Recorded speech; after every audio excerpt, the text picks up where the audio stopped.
In this video, we're going to discuss the different parts of a parcel. So what I've gone ahead and done is I have labeled one of the parcels inside of this drawing so that we can discuss the different parts.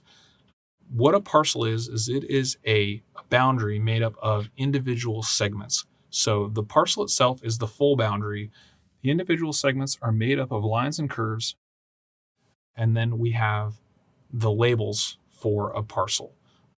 The labels that we have for parcel are the area label, and we have a segment label, and there's two types of segment labels. There are either line labels or curve labels. And those basically make up the individual parts of a parcel.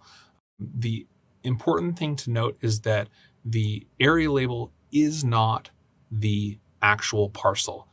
So if I was to select this area label and I tried to erase it, and I used E for erase and hit enter, Civil 3D doesn't allow me to erase that parcel by clicking on that label, because that label is created by the closure of the actual segments that are making up the full boundary of the parcel.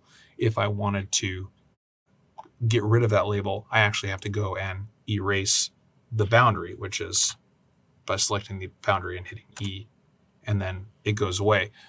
So the labels themselves don't make the parcel. It's just the segments that make the parcel. And then the labels are separate entities that are defined by those segments of the parcel.